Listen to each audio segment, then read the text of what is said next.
This is a story about a forest. Not just any forest, but one that thinks, one that feels, and one that will soon fight back. Back when man still lived in harmony with Mother Nature, there was an enormous tract of forest land out west, so large it was given its own name, the Emerald Embrace. It wasn't called that then. That came much later after some city slicker tried to write a book about the place. See, way back then, it was just old-growth national forest, one of many such protected areas set aside to preserve what little wilderness remained in a country increasingly dominated by concrete and steel. This particular forest was older than the mountains it grew out of, older than the glaciers that ground them down, and older than the tectonic plates they rode on. Its roots were in the bedrock, its branches in the clouds, and within its green depths everything flourished. Rare birds sang in its canopies, feral cats stalked through its undergrowth, and ancient trees slept beneath the ferns and mosses that carpeted their gnarled limbs. For tens of thousands of years, this place had been left alone, a sanctuary of calm and life. But all things must change. The year is 2047. The world has changed in some significant ways since the turn of the century. Droughts, floods, fires and storms have reshaped the landscape. Whole towns have been wiped from the face of the earth. Millions of people have had to abandon their homes and flee to higher ground. Most of the remaining population live crammed together in so-called climate refugee camps, nameless masses of humanity eking out a miserable existence on rationed food and recycled water. The few luxuries that remain in this brave new world are hoarded by the wealthy elite who live lives of obscene comfort in self-contained biodomes. They farm their own food, recycle their own waste, and breathe purified air while everyone else outside struggles to survive. One of these domes, Citadel Redwood, is nestled in the hills overlooking the old-growth forest.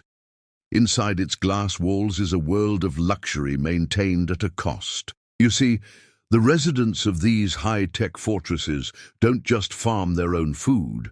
They also draw their resources from the surrounding wilderness, clear-cutting the forests and draining the swamps to make room for more farms and ranches.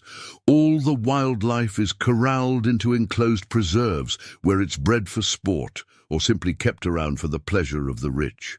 Some of the animals are so rare that they've never even been named. Others haven't been seen by human eyes in decades. The exploitation isn't limited to the natural world.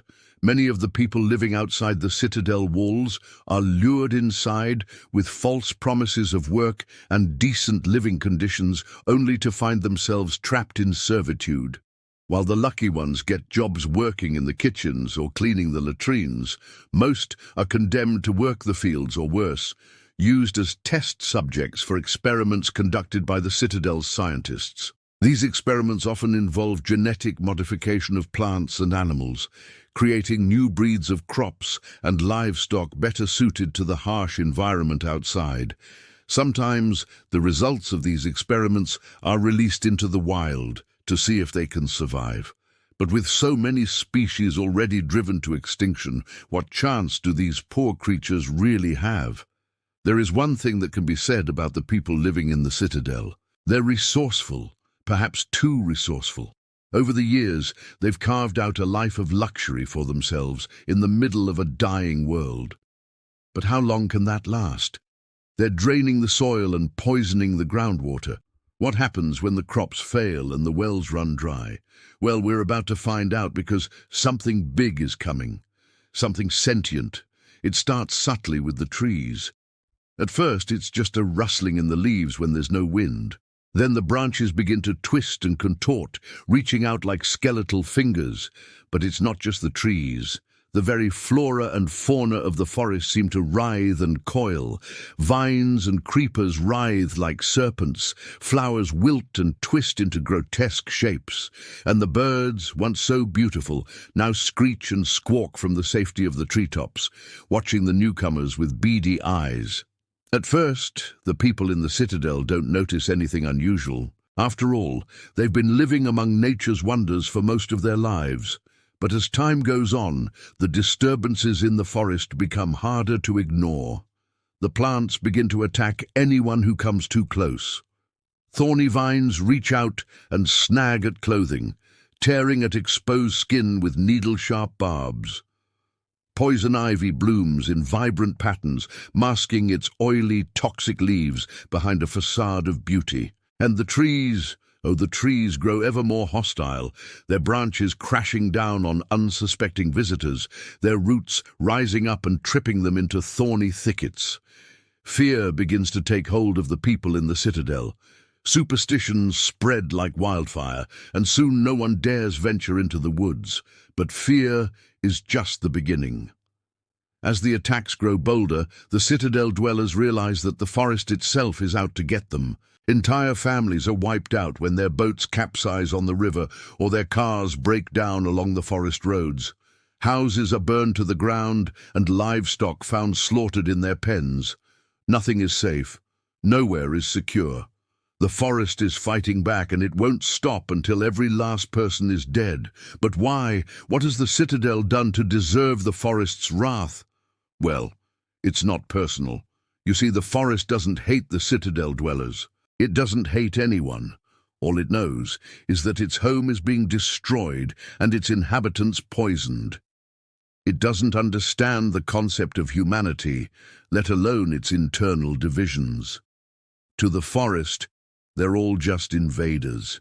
It doesn't care who they are, what they believe, or what they've done. It just wants them gone.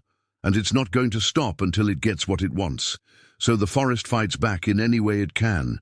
Storms batter the citadel, flooding the farms and drowning the animals. Fires rage through the underbrush, turning the day into night and choking the air with smoke. Blizzards bury the roads, trapping the inhabitants inside their homes. And when they finally emerge, they find that the forest has claimed another victim. A house lies in ruins, a corpse is dangling from a tree, a grave is desecrated. The forest is a battleground now, and the trees are waging war.